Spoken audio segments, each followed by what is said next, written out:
بسم اللہ الرحمن الرحیم نحمدہ ونصلی علی رسول الکریم۔ آج ہمارا موضوع ہے نفسیاتی مسائل اور ان کا حل۔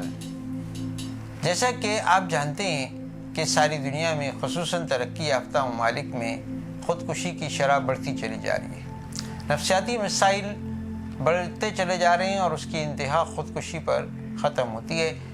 سب سے زیادہ دنیا میں خودکشی کی شرح جاپان میں بتائی جاتی ہے، جبکہ سب سے زیادہ نشہ آور ادویات کا استعمال درد اور سکون کی ادویات امریکہ اور یورپ کے ممالک میں، ترقی یافتہ ممالک میں استعمال کیے جاتے ہیں۔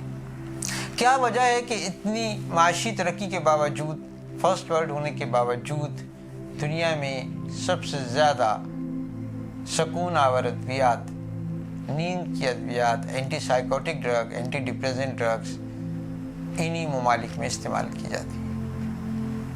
سوچنے کی بات ہے کہ اتنی ترقی، اتنی ڈائگنوسٹک ٹولز، اتنی سائیکو تھراپیز، اتنے سائیکیٹرسٹ، اتنی ورک شاپس اور نتیجہ خودکشی۔ دراصل اللہ تعالیٰ نے ہر چیز کو حاصل کرنے کا ایک ہی راستہ بنایا ہے۔ جیسے سونے کے لیے ایک راستہ، سننے کے لیے ایک راستہ، سوچنے کے لیے ایک راستہ، ایسے ہی اللہ تعالیٰ نے کامیابی کا، سکون کا ایک ہی راستہ بنایا ہے۔ اللہ نے انسان کا دل اس فطرت پر بنایا ہے کہ یہ لگے بغیر رہتا نہیں اور غلط جگہ لگتا نہیں۔ اس دل کی نیچر یہ ہے کہ اس دل کا اللہ سے وہ رشتہ ہے کہ جو دودھ پیتے بچے کا ماں سے ہوتا ہے۔ ماں بازار چلی جائے، بچہ روتا ہے، اب اس کو ٹافیاں دو، کھلونے دو، سیریں کراؤ، نہیں بیلتا، اور ماں نظر آ جائے تو کھلتا ہے اور کھیلتا ہے۔ تو یہ دل نہ لائٹ ہاؤس میں بیلتا ہے، نہ وائٹ ہاؤس میں بیلتا ہے، یہ اپنے بنانے والے سے ہی بیلتا ہے۔ لہٰذا جتنی محنت آج سائیکو تھراپی پر ہو رہی ہے، کاؤنسلنگ پر ہو رہی ہے، اتنی محنت الا بذکر اللہ تطمئن القلوب پر ہو جاتی تو یہ مسئلہ کہیں کا کبھی کا حل ہو جاتا۔ تو سمجھنے کی بات یہ ہے کہ وہ کون سا ذکر ہے جس سے دل بہلتا ہے، اس ذکر کا کیا طریقہ ہے کہ جس سے دل بہلتا ہے، کیونکہ دل اللہ کا عرش ہے۔ اللہ تعالیٰ کی کوئی حد ہی نہیں ہے، کسی اعتبار سے بھی اللہ کی کوئی حد نہیں ہے، اللہ کی بڑائی کی کوئی حد ہی نہیں ہے، تو دل کی زمین کی بھی کوئی حد نہیں ہے، کیونکہ یہ اللہ کا مسکن، اللہ کا عرش، اور اللہ نے اس کو اپنا گھر قرار دیا ہے۔ تو پھر آپ سوچیں کہ یہ دل چھوٹی سی دنیا سے کیسے بہل جائے گا؟ یہ اپنے بنانے والے سے ہی بہلے گا۔ لہٰذا یہ دل ایک ایسی چیز ہے کہ لگے بغیر رہتی نہیں اور غلط جگہ لگتی نہیں۔ سمجھانے کے لیے ایک مثال ہے کہ ساری دنیا کے سارے انسانوں کو پیاس لگتی ہے، اور ساری دنیا کے انسان پیاس بجھانے کے لیے صرف پانی پیتے ہیں۔ اگر کوئی شخص یہ کہے کہ میں دودھ پیوں گا، میں شہد پیوں گا، میں مشروب پیوں گا، نہیں، سب کو پیاس لگتی ہے اور سب پیاس بجھانے کے لیے پانی پیتے ہیں۔ ایسی ساری دنیا کے انسان کامیابی چاہتے ہیں، یہ دل سکون چاہتا ہے، اور کامیابی کے لیے اللہ تعالیٰ نے اور سکون کے لیے اللہ نے اپنا ذکر دیا ہے۔ لہٰذا ہمیں اسے ذکر سکھانا ہوگا۔ آتے ہی سارے انبیاء نے ایک ہی بات کی کہ کامیابی صرف اللہ کی بندگی میں ہے۔ یا ایھا الناس قولوا لا الہ الا اللہ تفلحوا۔ تو سوچنے کی بات یہ ہے کہ وہ اللہ جس نے اتنی بڑی کائنات بنائی، آسمان بنایا، سورج بنایا، چاند بنایا، زمین بنائی، انسان بنائے، تو انسان کو اللہ تعالیٰ نے دل دیا، اور یہ دل صرف اپنے لیے بنایا۔ تو آپ کسی کے مکان پہ اگر قبضہ کر لیں، اگر کسی کے مکان کے اوپر اپنے صرف نام ہی لکھ دیں، وال چاکنگ کر دیں، تو اس کو کتنا غصہ آئے گا۔ تو وہ دل جو صرف اور صرف اللہ نے اپنے لیے بنایا، اگر کوئی اس کے دل کو توڑ دے، اگر اس کے دل میں کوئی اس خیر کو بسا لے، تو بنانے والے کو اور اصل مالک کو کتنا غصہ آئے گا۔ اللہ تعالیٰ نے سارے انسانوں کے سارے مسائل کا حل صرف ایک ہی جگہ رکھا ہے، اور وہ اس کی بندگی ہے۔ تو اللہ تعالیٰ اس کی مثال یوں دیتے ہیں کہ جیسے ابراہیم علیہ السلام نے اللہ کی بندگی اللہ پر ثابت کر دی، تو اللہ نے ان کے رزق میں اتنی برکت دی کہ زمزم اور کھجوریں آج تک ختم نہیں ہو رہی۔ اللہ نے ان کو اتنی عزت دی کہ قیامت تک کے انسان نماز کی حالت میں مسلمان یہ کہتے ہیں کہ کما صلی علی ابراہیم کما بارکت علی ابراہیم، صحت اور خوشیاں ان کی قیامت تک کی نسلوں میں جاری کر دیں، حفاظت آگ میں ڈال کے بھی کی، چھری کے نیچے بھی کی، وادی غیر زر میں بھی کی۔ تو ہر شخص کامیاب ہونا چاہتا ہے، اور کامیاب ہونے کے لیے اللہ نے اس کو بندگی دی ہے۔ تو جیسے پیاس لگتی ہے اور پیاس بجھنے کا ایک ہی ذریعہ پانی ہے، ایسے کامیابی کا ایک ہی راستہ ہے، اور وہ اللہ کی بندگی۔ ہر زاویے سے بنانے والے نے یہ کہہ دی بات کہ یہ دل اللہ کے علاوہ کسی چیز سے نہیں بہلتا۔ قولوا لا الہ الا تفلحون، حی علی الصلاح حی علی الفلاح، ایاک نعبد و ایاک نستعین، فادخلی فی عبادی وادخلی جنتی، قد افلح من تزکا، قد افلح المؤمنون، ونہى النفس عن الہوی ہی جنت المأوی۔ یعنی یہ بات ثابت کر دی ہر زاویے سے کہ کامیابی اللہ کی بندگی میں۔ تو کامیابی کیا ہے اور بندگی کیا ہے؟ سارا قرآن انہی دو باتوں سے بھرا پڑا ہے کہ جنہوں نے اس بات کو سمجھی وہ کیسے کامیاب ہوئے، اور جو یہ بات نہ سمجھ سکے وہ کیسے ناکام ہوئے۔ اب کامیابی اسے کہتے ہیں کہ اس گھڑی میں جو اللہ مجھ سے چاہتے ہیں اس کو پہچان کے اس کے پیارے نبی کے طریقے سے اس کو پورا کر دیا جائے، یہ ہماری کامیابی ہے۔ اور اس کامیابی کا نتیجہ کیا ہے کہ اللہ اپنی معرفت دیں گے، دعا میں قوت دیں گے، نفس اور شیطان پہ غلبہ دیں گے، بغیر کمائے مال دیں گے، رزق میں برکت دیں گے، عزت اور اطمینان دیں گے، صحت اور خوشیاں دیں گے، حفاظت کریں گے، اپنے پسندیدہ رنگ اس بندے میں بھریں گے، موت، قبر، حشر اور پل صراط پہ زبردست اعزاز اور استقبال کریں گے۔ قیامت کے میدان میں اللہ تعالیٰ اس کی کامیابی کا اعلان کریں گے، اور جنت الفردوس میں اس کے لیے اللہ اپنی رضا کا اعلان کریں گے۔ تو اس کو سمجھانے کے لیے اللہ تعالیٰ نے ابراہیم علیہ السلام کی مثال دی کہ جب انہوں نے بچپنے کی حالت میں اپنی ماں سے پوچھا کہ میرا رب کون ہے، مجھے کس نے بنایا ہے، مجھے کیوں بنایا ہے، تو انہوں نے کہا میں تیری رب ہوں۔ کہا اچھا تیرا رب کون ہے؟ کہا تیرا باپ میرا رب ہے۔ کہا میرے باپ کا رب کون ہے؟ کہا نمرود تیرے باپ کا رب ہے۔ تو انہوں نے کہا نہیں، نمرود تو ظالم ہے، نمرود رب نہیں ہو سکتا۔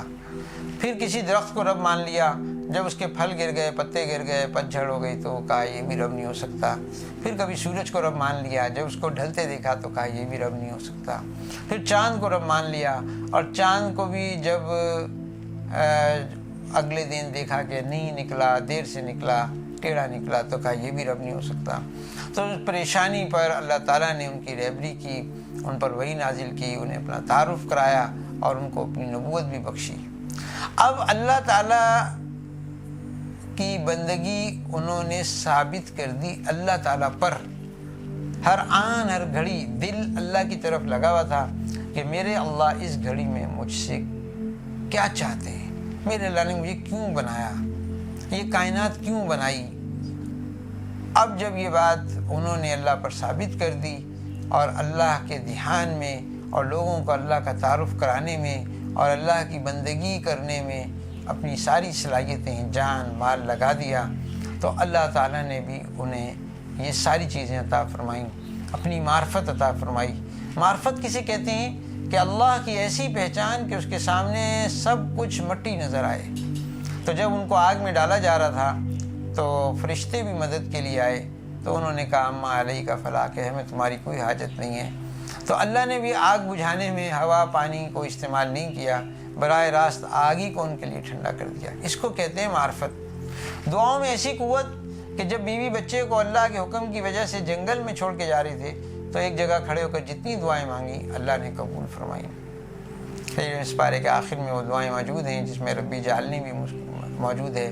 اس میں ایک دعا یہ مانگی کہ اللہ اس زمین کو ہدایت اور برکت کا مرکز بنا دے، یہاں پھلوں کی کثرت کر دے، یہ کر دے، یہ کر دے۔ جو مانگی وہ سب ملی۔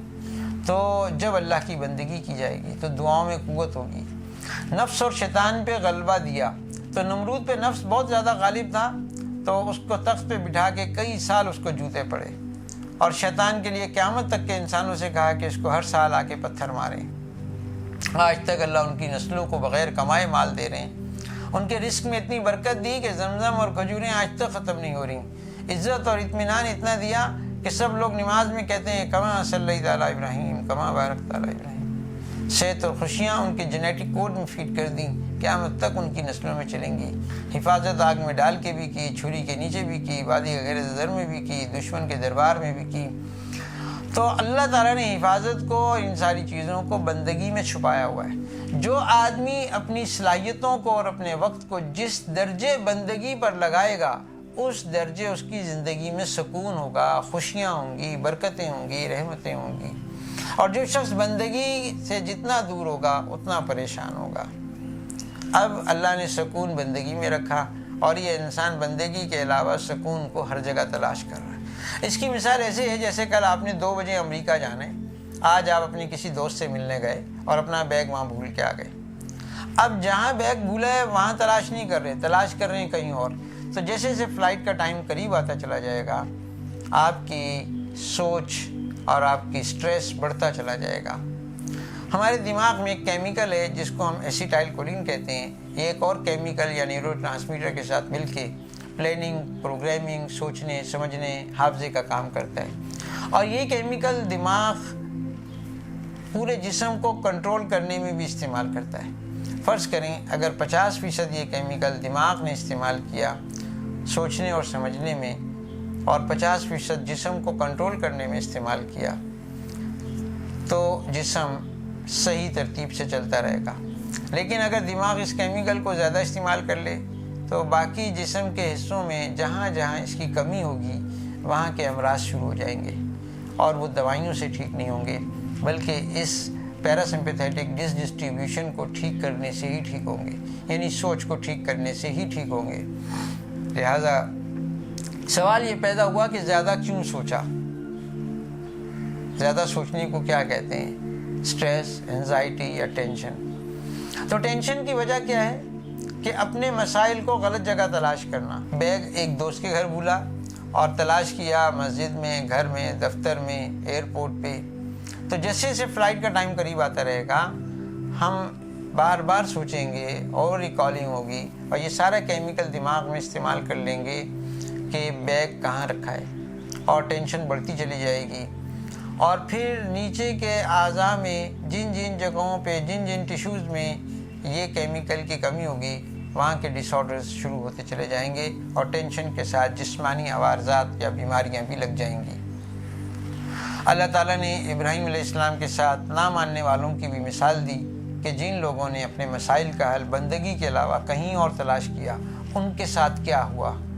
مثلا نمرود نے حکومت میں، حامان نے وزارت میں، قوم نوح نے سیاست میں، فرعون نے فوج میں، قوم شعیب نے تجارت میں، اور قوم سبا نے زراعت میں، اور قوم سمود نے صنعت میں، اور قوم عیسیٰ نے طب میں، اور قارون نے مال میں کامیابی کو تلاش کیا، قوم عاد نے طاقت میں کامیابی کو تلاش کیا۔ یہ سب ذلت کے نشان بنے۔ اللہ نے انہیں ناکام کرنے کے لیے ان کے نقشے اور ان کی چیزیں اور ان کی حکومتیں اور ان کے مزے چھینے نہیں، بلکہ ان میں رکھ کے ہی ان کو ہلاک کر دیا۔ جیسے ہی ان کا وقت مقرر پورا ہوا ان کو اپنے ناکامی کے نقشے اور ذلتیں نظر آ گئیں۔ تو لہٰذا طبیب کی ذمہ داری یہ ہے کہ وہ مریض کی کاؤنسلنگ کرے اور اس کو یہ سمجھانے کی کوشش کرے کہ ہمارے سارے مسائل کا حل اللہ کے ہاتھ میں ہے، اور اللہ تعالیٰ نے کامیاب ہونے کے لیے بندگی کو شرط قرار دیا ہے۔ اور بندگی کا مطلب یہ ہے کہ میرے اللہ اس گھڑی میں مجھ سے کیا چاہتے ہیں، کیونکہ یہ موجودہ گھڑی اگر موت کی نہیں بھی ہے تو آخری تو ہے نا، یہ کسی صورت میں بھی واپس نہیں آئے گی۔ تو مومن اس گھڑی کی قیمت جانتا ہے کہ یہ وقت بہت قیمتی ہے، لہٰذا مومن کو چاہیے کہ اس کو قیمتی بنانے کا طریقہ سیکھے۔ تو ہم اپنی دوسری نشست میں موجودہ گھڑی کو قیمتی بنانے کا طریقہ اور ذکر کا طریقے پر بات کریں گے انشاءاللہ۔ بہت شکریہ، جزاک اللہ۔